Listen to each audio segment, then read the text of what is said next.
Thank you, Todd, extraordinarily for those more than generous words. I really, really appreciate them.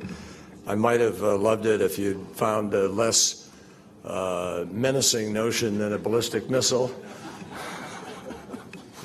but I appreciate it. At least it gets the job done. Ambassador Hartley, really nice to have you here. And Gina McCarthy, who is the head of our Environmental Protection Agency, thank you very, very much for being here. Thank you. Good afternoon, everybody. Thank you so much for joining us here today. I want to thank Todd Stern, who has done just extraordinary work over the course of the last years, prepping for this, leading up to it. This takes a lot of patient work. I know what those meetings are like. He's traveled the world, met with the ministers, way away from the Klieg lights and the cameras. This has been a very steady, committed process. And Todd, we are deeply grateful to you for your stewardship of our team. And I thank the entire United States delegation here. This is hard work, and I also want to extend our thanks to all the other delegations who are here. There isn't one minister, there isn't any delegation that hasn't worked hard, put in long days, long nights for a long time now, and we're very, very grateful. Thank you, all of you, for committing so much to this enormously important effort. And also, needless to say, thank you for finding the time to be here during what is the penultimate week and a very, very busy time. As Todd mentioned, this isn't my first COP, but I'll tell you something, there is something very different about this one. To start, the level of preparation has been extraordinary, and I know we owe much of that to our hosts, the French, and particularly to my friend and colleague, Laurent Fabius, and I thank the French for their stewardship. It's also different because separately, before the talks even began, a significant amount of progress had already been made. Last year, the United States and China, the world's largest economies and emitters, accounting for roughly 40% of the world's emissions, came together to announce our respective ambitious post-2020 mitigation commitments. This was proof that the roadblocks that we've hit for decades can be removed from our path. And since that time, more than 180 countries, representing 95% of global emissions, have made individual commitments. That is a sign, and they made those commitments before they came here, the 180, now up to 186. But they came here and made a statement through the announcement of those determinations that they are determined, we are determined to succeed here in Paris. And extraordinarily, I've never seen it in my entire time in public life, 140 heads of government all came to Paris on the same day to make clear their personal commitment to a global agreement. They all know, as we do, and they made it clear in their statements here, that we have reached a critical moment. We're seeing momentum for an agreement that has never before existed. But at the same time, we are seeing firsthand the impact of climate change. The projections many scientists have been making for decades are unfolding before our eyes. And in some cases, they are occurring faster and with greater intensity than initially foretold. So we gather this week in Paris, knowing that the Conference of the Parties, this Conference of the Parties, may be the best chance we have to correct the course of our planet. And we gather to chart a new path, a sustainable path, to prevent the worst, most devastating consequences of climate change from ever happening. The stakes, I know, are not lost on any of you sitting here. That's why you're here in the first place. The fact is that climate change affects every human in every country on our planet. And if any challenge requires global cooperation and effective diplomacy, this is it. And no one is more aware of this than the COP community. You, the men and women who for years have been sitting at the negotiating tables, organizing side events and demonstrations, and advocating for effective action. And reporting on the negotiations and helping the rest of the world to know what is happening and what is not happening. Now, I know there are still a few who insist that climate change is one big hoax, even a political conspiracy. My friends, these people are so out of touch with science that they believe rising sea levels don't matter because in their view, the extra water is just going to spill out over the sides of a flat Earth. They're wrong, obviously. For the benefit of those who may still question the 97% of peer-reviewed studies on climate change, let me just underscore, you don't need to be a scientist to know that the Earth is round, that the sun rises in the east and sets in the west, and that gravity is the reason that objects fall to the ground. You could pick 100 different examples of simple things that happen every day that reflect science and determinations of science. And you don't need to be a scientist, as some assert, to see that our planet is already changing in real, measurable, and alarming ways. Consider, past decade, the hottest on record. The one before that, the second hottest on record. The one before that, the third hottest on record. 19 of the 20 warmest years in history have occurred in the past 2 decades. And this year is on track to be the warmest of all, including last July, which was the hottest month ever recorded. And in my travels as Secretary of State, let me tell you, I have seen firsthand what this means. I visited the Mekong Delta in Vietnam, where flooding is threatening the rice paddies that have sustained the region economically and physically for centuries. When I was younger, I served there in a battle between 2 ways of life. And today, ironically, the battle is between life itself and the full force of nature. Earlier this year, President Obama and I traveled to Alaska, which is also on the front line of the struggle. I met with Alaska natives who have been forced to uproot their communities in search of safer ground. President Obama walked to and stood at the base of a glacier that has receded 1.25 miles since 1815 and 187 feet last year alone. In recent years, what we used to think of as extreme weather has become the new normal. It's hard to even turn on the news without hearing about a particularly devastating storm, a drought, a flood, or a wildfire. And some of those storms are storms that we used to experience once every 500 years. Now they've become once every 25 years, or even more frequently. In November, the city of Chennai in India experienced the rainiest month in its history.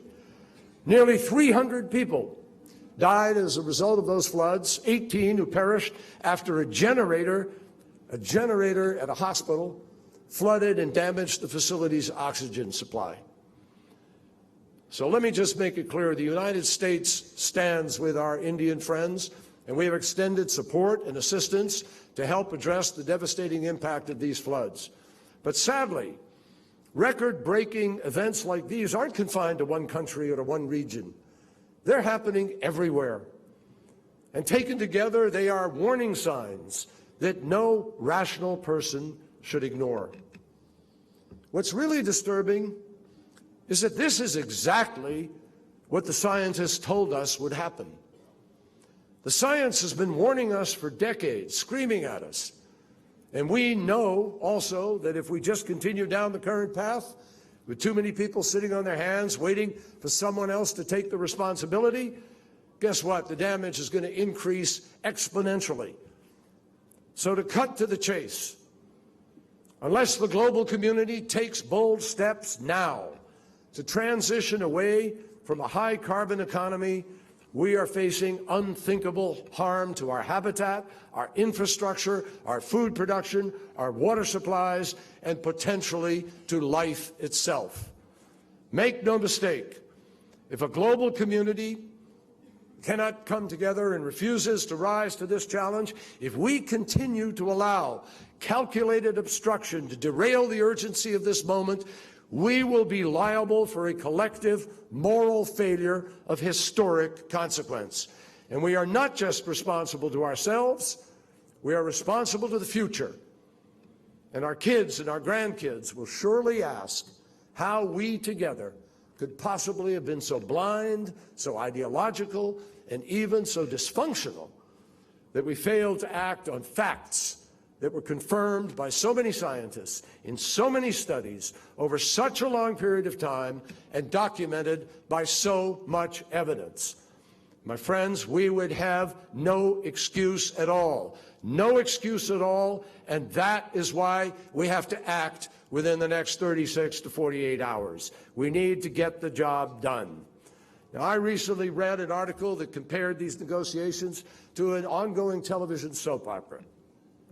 Each individual episode is dramatic and exciting, but if you tune out for a few years and then you tune back in, guess what? You'll find that the show is just as you left it, with the same cast of characters engaged in exactly the same disputes. And each time we have gathered, Mother Nature's alarm bells have gotten louder and louder, warning us that time is running out. Happily, we know that the reality is it hasn't run out yet. And that is why so many of us believe so strongly in what we are doing here. There is a groundswell of support, of grassroots action all over the world. Mayors, individuals, people, NGOs are acting way ahead of federal governments. And you don't have to travel far outside of the negotiating rooms to see a world that is ready, that is eager, demanding global action on climate change. Walk through the conference site and you see the NGOs, the entrepreneurs, scientists, students, religious leaders, legislators, mayors, men and women, kids from all walks of life who have come here who are taking on this fight as their own. Stop by any booth in the green or the blue zones and you'll see some of the incredible things that innovators around the world are pursuing and have been pursuing for years. People around the world are seizing the initiative and moving their communities.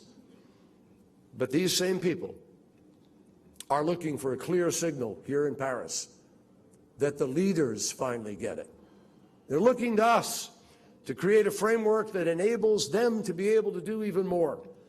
They're looking to us to prove that the heads of state who spoke passionately at this conference last week and took the time to travel here, that they meant what they said when they called for a global agreement. These citizens are looking to their governments to finally demonstrate our commitment to the global clean energy economy that every one of us knows we need if our future is to be secure. And that is why in this hall, I want to reiterate what President Obama said last week, that the United States of America not only recognizes our role in creating some of this problem, but we embrace our responsibility to do something about it. And if you go to the country pavilions here at Le Bourget, you'll see that important things are happening, documenting the breadth of commitment. Countries with very different circumstances are engaged in serious, ambitious, game-changing action on the ground in order to reduce emissions, in order to adapt to a warmer world, to work with private industry on creating innovative business models in line with our shared climate goals. But the fact is, we can accomplish so much more in the next few days, in the next hours, here at this conference. Now, I know that in the meetings we've all been having, the decisions are tough. And the debates are complex sometimes. If they weren't, this problem would have been solved a long time ago.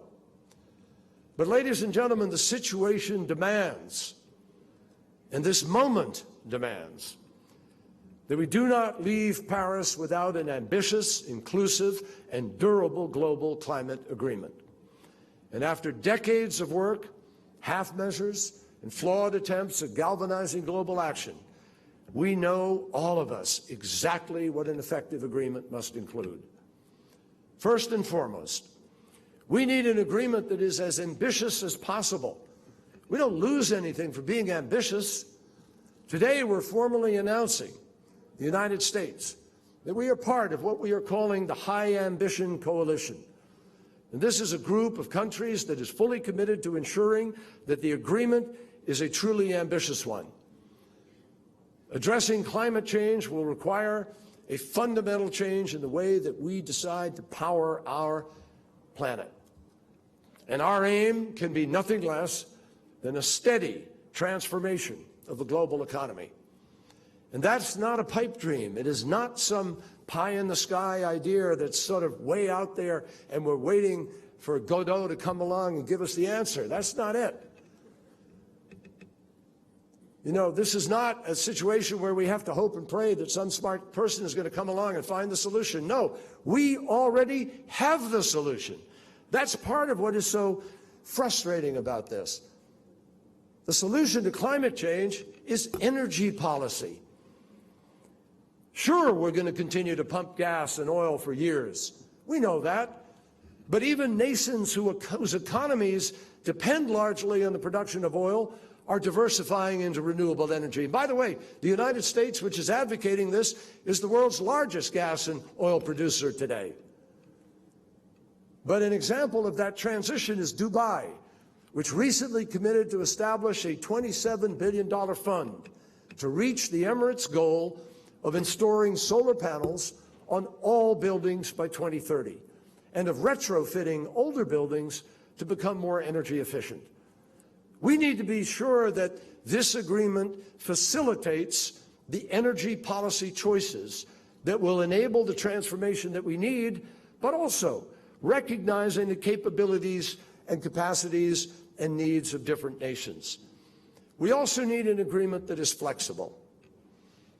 Every country on earth has its own set of national circumstances to consider, its own politics, its own economy, its own capabilities. We respect that. And those factors are subject to change, obviously, from one year to another. That's why flexibility is so important in this agreement and why it must be enshrined within its four corners. Now, some people have criticized the idea of a nationally determined target. But let me tell you something. Having been at Kyoto and trying to pass it on the floor of the United States Senate and not being able to, we have learned the lessons of the past. The reason that so many countries are at the table now, the reason that nearly all nations, all but 10, have announced their own targets is precisely because this doesn't work, one size fits all. Because we have learned through the years that every country needs to take action based on its own assessments of its own capabilities, and those will change over time. So everyone does what they can coming out of Paris, but no one is forced to do more than is possible. And no one should be intimidated as a consequence of that. And there's no punishment, there's no penalty, but there has to be oversight. And we're all in this together as partners. And that fundamental concept is why this agreement will work and can work. But I emphasize that right to come to the table with your nationally determined reductions doesn't mean that a country signing on to this agreement can get away with doing nothing or next to nothing. The United States has long supported the notion of common but differentiated responsibilities and respective capabilities, with each of us doing the best we can. It's only fair to have higher expectations for developed countries and a sliding scale of ambition and approaches for everyone else. We recognize that. But in fairness to the citizens of the world, there is one thing this agreement has to ensure that all nations have in common. Remember, it's common but differentiated responsibilities. This agreement, if we get the agreement we're trying to get, is filled with differentiation because every country comes to the table with its own plan.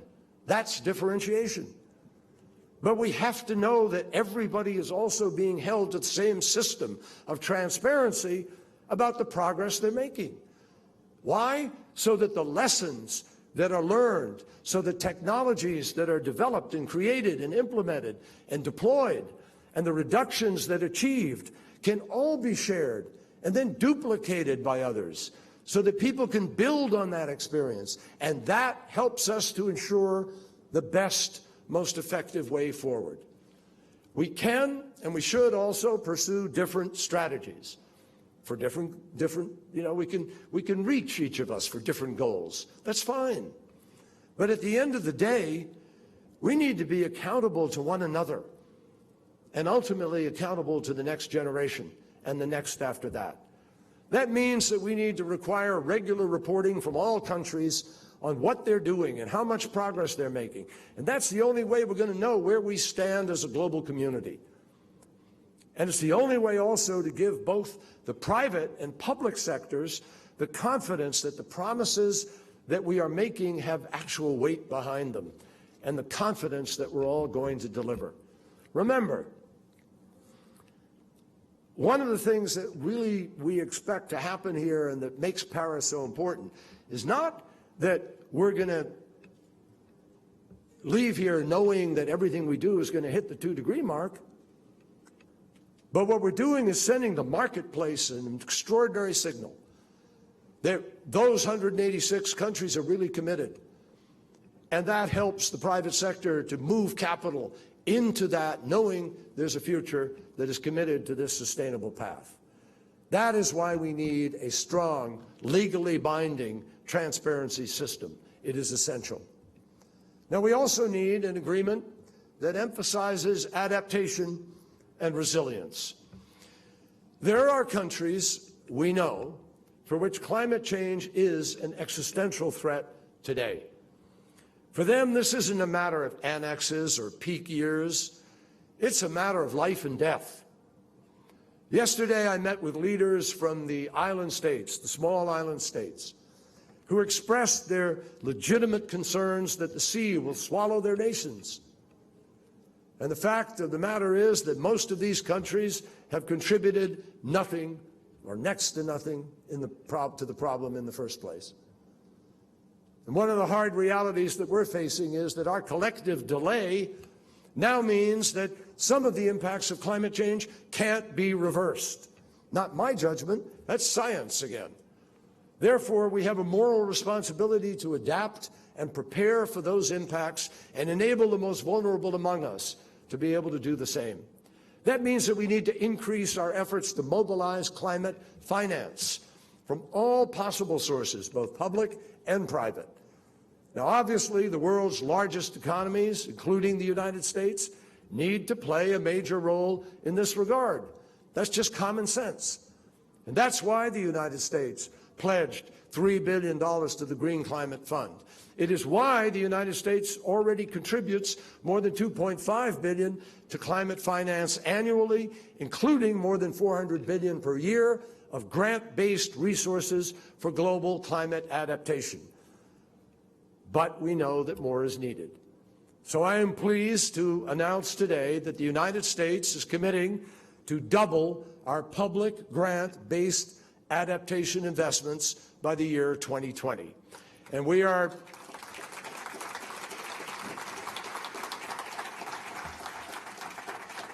prepared to do our part, and we will not leave the most vulnerable nations among us to quite literally weather the storm alone. Now, protecting our future before it's too late is going to depend on whether all of us, every nation, is prepared to meet this moment. As I said earlier, President Obama and I fully understand the views of many developing nations when it comes to carbon pollution.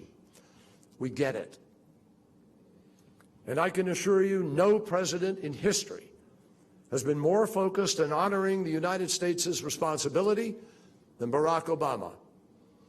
There's a reason this issue is at the top of his agenda when he meets with the leaders of the countries represented here today, because he views this as a top priority to address in every fora with every tool available to him and across his entire administration. Thanks to the policies that President Obama has put in place, the United States is now emitting less than we have in 2 decades. We've doubled the distance that our cars will travel on a gallon of gas by 2025. We've tripled wind power generation. We've multiplied solar power generation 30 times over. And the United States has cut our total carbon pollution more than any other country on Earth. No one should doubt our commitment to achieving our goals or our ability to do so. But as I have said many times, no one country, not even the United States, which is the world's largest economy and an emitter together with China, the largest two together of the amount of gas, almost 40-some%. No one country can solve this problem or foot the bill alone. And that's not rhetoric. It's just plain physically impossible to do so. The fact is that even if every single American citizen biked to work, carpooled to school, used only solar panels to power their homes, if we each planted a dozen trees, if we somehow eliminated all of our domestic greenhouse gas emissions, guess what? That still wouldn't be enough to offset the carbon pollution coming from the rest of the world. If all the industrial nations went down to zero emissions, remember what I just said, all the industrial nations went down to zero emissions, it wouldn't be enough. Not when more than 65% of the world's carbon pollution comes from the developing world. Now, we're not pointing fingers. This isn't a question of blame. This is something that reflects practices that began in the Industrial Revolution that everybody's adopted. But we're here to change it. No matter how much half the world does to clean up its act, if similar steps aren't taken by the rest of the world, Earth still has a problem. Atmospheric physics are clear. Carbon pollution is carbon pollution, and it does the same damage whether it's coming from Baltimore or Beijing, Calcutta or Cape Town. So we all have to be smarter about the future, which is precisely why we have all come to Paris this week. And over the past year, I have to tell you, it has really been extraordinary. It's been exciting to see the level of climate engagement from the nations around the world. 186 countries, accounting for over 95% of global emissions. And some of the missing are places like, Syria, where they're in turmoil, and Libya that doesn't have a government, and North Korea. I mean, think about it. They've announced, these countries, their individual reduction targets, including the vast majority of developing countries have joined in this effort, and they deserve enormous credit for doing so. But now, we have to meet those targets. I know at first blush, it seems difficult to rationalize investing in clean energy when your economy is already strained, when you got millions, tens of millions, hundreds of millions of poor people, and sources like coal and oil appear cheaper, and they appear closer at hand, at least in the near term. But here's the fact. The fact is that in the long term, carbon-intensive energy is one of the costliest investments any government could possibly make. And that is why in the United States, we have stopped any public funding of certain kinds of carbon-based, coal-based, other-based power plant. Because the invoice for carbon-based energy includes far more than the cost of building and operating a power plant. And that doesn't show up in the balance sheet. The cost assessments that are true have to account for externalities, which in the case of climate change are enough to at least double or triple the initial costs. So you're not looking at 6 cents, you're looking at 2 or 3 times. For example, you have to include the price of unimaginable agriculture and environmental degradation, of hospital bills for asthma, for emphysema patients, the millions of deaths that are linked to air pollution caused by the use of fossil fuel. You have to include the cost of rebuilding after devastating storms and flooding. Just in the time since I became Secretary of State in 2013, the United States has been forced to spend nearly $160 billion in the wake of extreme weather events, $160 billion in under 3 years. This is just a glimpse of what is to come. For all of us, infrastructure maintenance in the face of rising seas and stronger storms, power outages, labor productivity losses due to extreme heat, the list goes on. And all of this and more has to be added to the cost of continued reliance on high-carbon energy sources. There can be no doubt the cost of pursuing clean energy is now far cheaper and getting cheaper. Cheaper against today's alternatives, but far cheaper against the consequences of climate change later. But for developing countries, I acknowledge cost is only part of the equation. It's only one part. Developing nations don't have the same means or capacity as other countries or access to the same technologies. That's why the wealthier among us need to do our part to help to mobilize funding, to build capacity, to help make low-cost technology available, and the United States will continue to do that at enhanced levels. Copenhagen marked a major step in this effort, where nations committed to mobilize $100 billion per year by 2020. And we remain absolutely committed to that, and we are making good progress. But the fact is, that's just one piece of the pie. What's happening in the private sector is nothing less than extraordinary. It's impressive, and it's critical. Internationally, private sector finance for climate projects has already reached now, before an agreement, roughly $650 billion a year. And several banks have committed billions more should the right opportunity for projects present itself. Citigroup recently announced a commitment of over $100 billion a year for the next decade, doubling the amount that they had originally set as their target in 2007. Bank of America recently committed to $125 billion over the next decade, tripling the target that they set only a few years ago. Goldman Sachs committed to $100 billion over the next decade as well. And to unleash further investment, the United States is committed to working with the World Bank and other multilateral institutions in order to leverage their expertise and to crowd in the private sector to help build the renewable energy markets of today and tomorrow. If we send the right signals, if we make the right choices, the private sector will deliver. Why? Because clean energy is not only the solution to climate change, it's also one of the greatest economic opportunities the world has ever known. By 2035, the demand for energy investment will reach nearly $50 trillion, and much of that will be in clean energy. Think of the business opportunities, the jobs that stand to be created, the millions that will be lifted out of poverty in every corner of the globe because of this transformation. A market of some 4 to 5 billion people today, growing to 9 billion over the course of the next 30, 40, 50 years. So when it comes to the economy, no country is facing a choice between bad and worse. Not at all.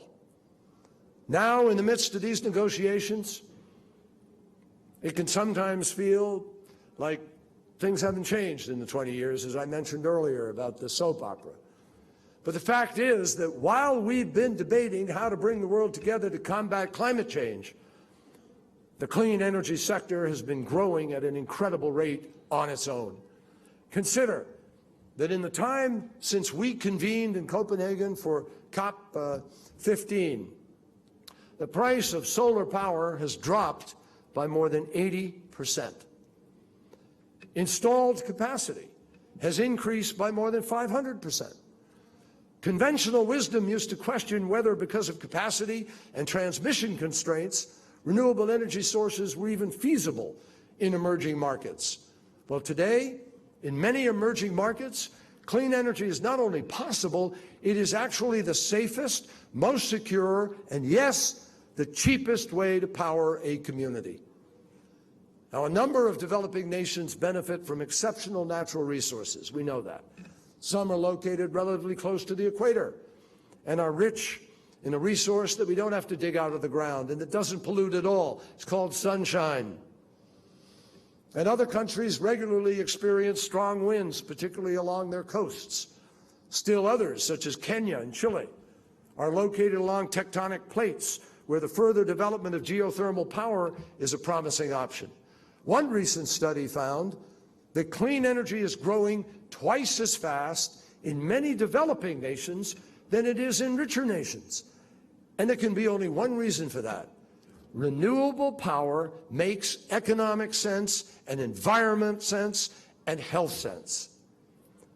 So the energy world is already shifting dramatically. A year ago, last September, Prime Minister Modi, called on all world leaders to create a moonshot on clean energy technology. Well, we heard him. On the first day of this meeting, the United States, France, India, and 17 other countries launched Mission Innovation, the most ambitious public-private clean energy research development program ever crafted.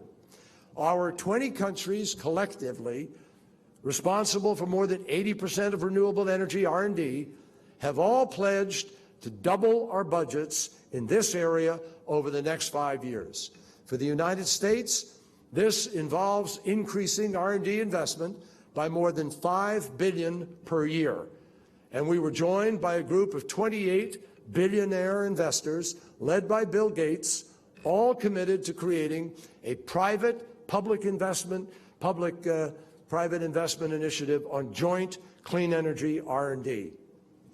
Now, this, together with India's forward-thinking International Solar Alliance, which was announced on the same day, has the capacity to create technological breakthroughs that will drive progress. It's very important to note that these initiatives, they're not part of the agreement. They were conceived and created to complement whatever agreement we reach here. They were created to inspire us to finish our work at the negotiating table and send that message to the marketplace. And while we're doing that, we need to be thinking about every opportunity to create partnerships around the world that will reduce emissions and increase resilience.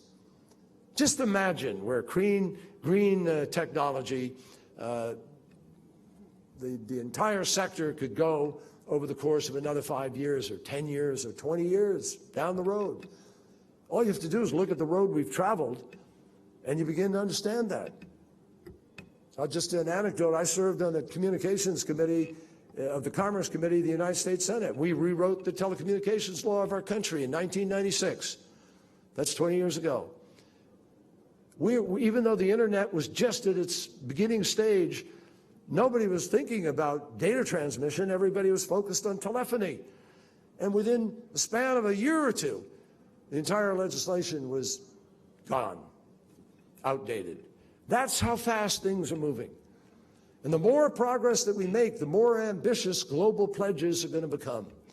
So this brings me to the last point that I want to underscore about the global agreement. It has to be an agreement that endures. And that means it must get stronger over time. We didn't come to Paris to build a ceiling that contains all that we ever hoped to do. We came to Paris to build a floor on which we can and must, all of us together, continue to build.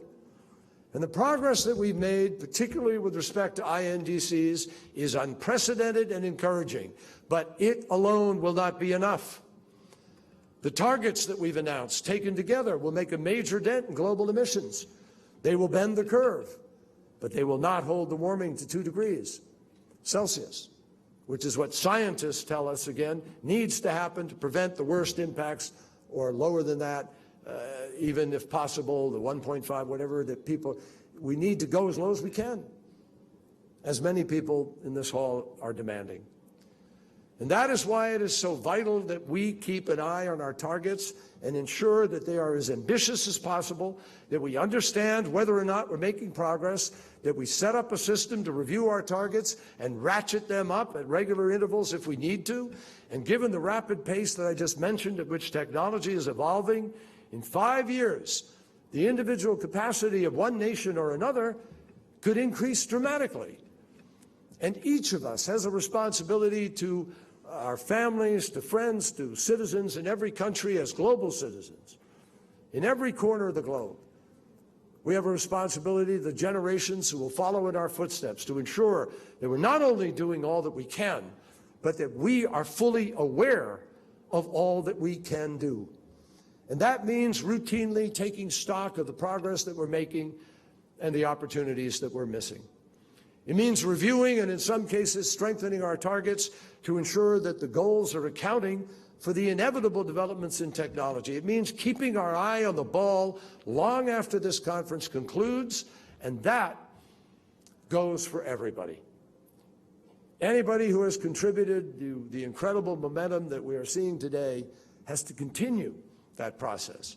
To this end, I will personally continue to convene, as I have in the margins of the UN General Assembly over the course of the last 2 years. We will continue to convene the foreign ministers in order to discuss the progress that we're making in our countries and see where we can improve our efforts.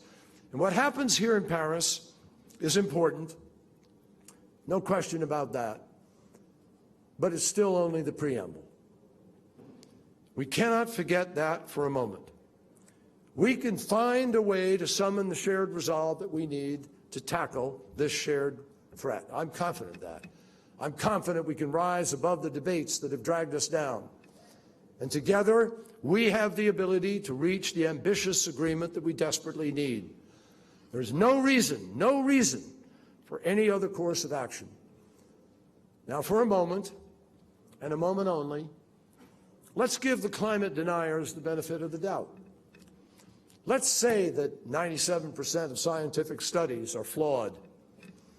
Let's say that the thousands of scientists who have issued peer-reviewed reports are actually wrong about the dangers associated with climate change. Ask yourself a question. If we make the moves to do all the things I just talked about, what is the worst that could happen to us for making those choices and dealing with climate change? Well, we absolutely would create millions of new jobs. We would boost our economies, and for some countries where they've slowed down, they need that boost. They need the capital that would flow into energy investment. We would see a healthier population, healthier children. Greatest cause of children being hospitalized in the United States in the summertime, costing billions of dollars, is environmentally induced asthma. We would save billions of dollars in healthcare costs. And we would have our global security stronger and more sustainable as a result of all those measures that we take. A huge contribution to global stability. That, my friends, is the worst that would happen to us for taking these choices. But on the other side of the ledger, if the scientists are right and the climate skeptics are wrong, we face catastrophe. It's that simple. That is the choice. My friends, here in Paris now, we have the rarest of opportunities to actually change the world, to improve the lives of billions of people. And in the next few hours, we need to work as never before, not to let this opportunity slip by. We need to do whatever it takes to have the tough conversations that we need to have, to make the compromises that we need to make, and to give the world the agreement that it deserves and demands. And while each nation must make its own decision, this is not a decision just about each nation. It's about all of us and about the future of the home that we share. Our task is clear. Our moment is now. Let's get this job done. Thank you very much.